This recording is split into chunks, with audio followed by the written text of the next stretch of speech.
पटना में होली का त्यौहार बड़े ही धूमधाम से मनाया गया। होली को रंगों का त्यौहार कहा जाता है, जिसे हर धर्म के लोग बड़े उत्साह और उमंग के साथ मनाते हैं। प्रेम से ओत-प्रोत यह रंगों का त्यौहार हर धर्म, जाति और संप्रदाय के बंधनों को खोलकर आपसी भाईचारे का संदेश देता है। होली के दिन सभी लोग अपने अपने लड़ाई झगड़े को भूलकर एक दूसरे को गले लगाते हैं एवं रंग गुलाल से होली का आनंद लेते हैं। होली का पर्व फागुन माह की पूर्णिमा को मनाया जाता है। होली के प्रथम दिन होलिका दहन किया जाता है। होलिका दहन के पीछे एक पौराणिक कथा भी जुड़ी हुई है, जिससे हम होली के महत्व को बेहतर ढंग से समझ सकते हैं। विष्णु भक्त प्रहलाद के पिता हिरण्यकशिपु स्वयं को भगवान मानते थे और वे श्री विष्णु को अपना परम शत्रु समझते थे। जब हिरण्यकशिपु ने अपने पुत्र प्रहलाद को विष्णु की भक्ति करते हुए देखा, तब उन्होंने कई बार अपने पुत्र को समझाने का प्रयास किया। बहुत समझाने के बाद भी जब प्रहलाद समझने को नहीं तैयार हुआ, तब हिरण्यकशिपु ने अपने पुत्र प्रहलाद को जान से मारने का कोशिश किया। चूँकि प्रहलाद विष्णु भक्त हैं, भगवान विष्णु की कृपा उन पर बराबर रही, जिसके कारण उनके पिता के बार बार प्रयास करने के बाद भी उनको कुछ हो नहीं पाया। अंत में हिरण्यकशिपु ने अपनी बहन होलिका से प्रहलाद को मारने के लिए मदद मांगी। होलिका भक्त प्रहलाद को अपनी गोद में लेकर जलती हुई चिता में बैठ गई, किंतु श्री हरि विष्णु की कृपा से प्रहलाद सुरक्षित रहें और होलिका जलकर भस्म हो गई और प्रहलाद उस अग्नि कुंड से श्री विष्णु का नाम लेते हुए बाहर निकल गए।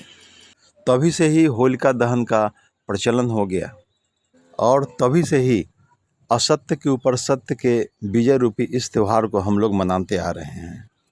पिछले 2 सालों में कोरोना के कारण होली का मज़ा किरकिरा होता चला जा रहा था, लेकिन इस बार पटनावासियों ने जमकर होली मनाया।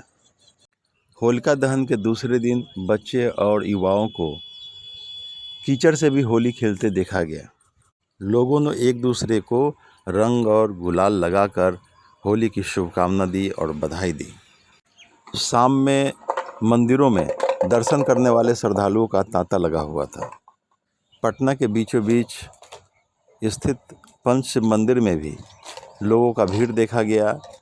लोग भगवान के ऊपर अबीर चढ़ाकर उनसे आशीर्वाद ले रहे थे। बरसों से चली आ रही परंपरा के अनुसार लोगों ने अपने बड़े बुजुर्गों से आशीर्वाद लिया, उनके पांव पे अबीर डालकर उनका आशीर्वाद लिया और बड़े बुजुर्ग ने, माता पिता लोगों ने भी अपने पुत्र पुत्रियों को ढेर सारा आशीर्वाद दिया। इस अवसर पर लोग अपने सगे संबंधियों के घर जाकर उनसे मिलते हैं और रंग गुलाल के साथ होली का आनंद लेते हैं। पटनावासी अपने यहाँ आए हुए मेहमानों और मित्रों को भिन्न भिन्न प्रकार के पकवानों से स्वागत करते हैं, जिसमें मालपुआ, दहीवाड़ा, पूड़ी सब्जी और मिठाइयाँ भी होती हैं। इस अवसर पर लोग आपसी बैर और भेदभाव को भूलकर एक दूसरे से गले मिलते हैं, एक दूसरे को होली की बधाई और शुभकामनाएं देते हैं। होली के अवसर पर पटना के चारों तरफ होली के गीत बजते हुए सुनाई पड़ते हैं और पटनावासी उस गीत पर नृत्य करते हुए दिखलाई पड़ते हैं। यूँ तो ब्रज की होली, मथुरा की होली, वृंदावन की होली, बरसाने की होली, काशी बनारस की होली पूरे देश भर में प्रसिद्ध हैं, परंतु पटनावासी भी होली मनाने में किसी से पीछे नहीं हैं। वृंदावन की होली तो विश्व प्रसिद्ध है। यहाँ सैलानी होली का आनंद लेने के लिए देश विदेश से भी भारत पहुँचते हैं।